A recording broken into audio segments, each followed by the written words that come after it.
প্রিয় দর্শক, কখনো ভেবেছেন জমিন হঠাৎ কেন কেঁপে ওঠে? মুহূর্তের মধ্যে বিশাল অট্টালিকা ভেঙে পড়ে, নদী নালা ফেটে যায়, মানুষ দিশেহারা হয়ে যায়, মানুষের হাতের তৈরি সব কিছু মুহূর্তে ধ্বংস হয়ে যায়। আজ আমরা জানব বিজ্ঞানের দৃষ্টিতে ভূমিকম্প কেন হয়, আর আল্লাহ এই বিষয়ে আমাদের কী শিক্ষা দেন। 1912 সালে বিজ্ঞানী আলফ্রেড বেগেনার জানান, পৃথিবী আসলে একটু খণ্ড নয়, বরং বড় বড় টেকটনিক প্লেট দিয়ে তৈরি। এই প্লেটগুলো সবসময় ধীরে ধীরে নড়াচড়া করে।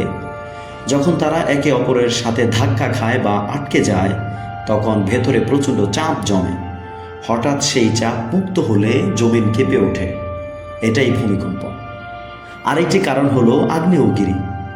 পৃথিবীর গভীরে থাকা গলিত পাথর বা ম্যাগমা, যখন এটি প্রচণ্ড চাপ সহ্য করতে না পেরে হঠাৎ বাইরে বেরিয়ে আসে, তখনও ভূমিকম্প হয়।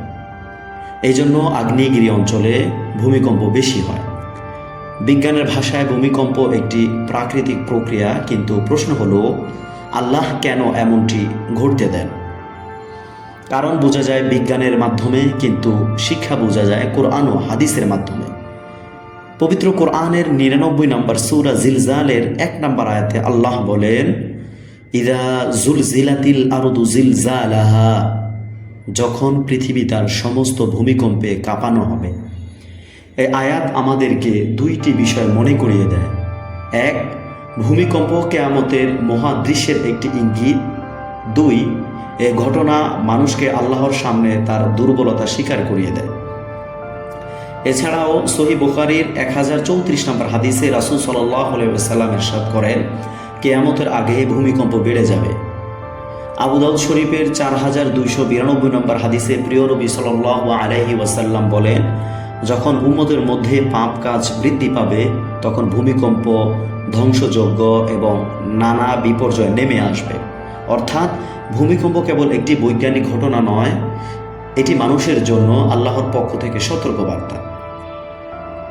প্রিয় দর্শক, ভূমিকম্প আমাদের চোখ খুলে দেয়। বিজ্ঞানের দৃষ্টিতে এটি পৃথিবীর ভেতরের প্রক্রিয়া, কিন্তু ঈমানের দৃষ্টিতে এটি আল্লাহর পক্ষ থেকে সতর্কবার্তা। আজকের মানুষ বড় বড় অট্টালিকা বানায়, প্রযুক্তি নিয়ে গর্ব করে, কিন্তু মাত্র কয়েক সেকেন্ডের কাঁপুনিতে সব কিছু ভেঙে যায়। এতে আল্লাহ আমাদের বুঝিয়ে দেন মানুষ দুর্বল আর আল্লাহ সর্বশক্তিমান। তাই আসুন প্রতিটি ভূমিকম্পকে শুধু প্রাকৃতিক ঘটনা ভেবে না থেকে এটিকে আল্লাহর স্মরণে পরিণত করি, তার দিকে ফিরে আসি, নামাজ ইবাদত বাড়াই, পাপ থেকে বাঁচি, কারণ শেষ পর্যন্ত নিরাপত্তা কেবল আল্লাহর কাছে। প্রিয় দর্শক, আমাদের ভিডিওটি কেমন লেগেছে কমেন্টস করে জানাবেন, এবং নিয়মিত জ্ঞানের আলোকে কোরআনের বাণী পেতে আমাদের চ্যানেলটি সাবস্ক্রাইব করে পাশে থাকার অনুরোধ রইল। আজকের জন্য বিদায় নিচ্ছি। ইনশাআল্লাহ দেখা হবে অন্য কোনো ভিডিওতে। আল্লাহ হাফেজ।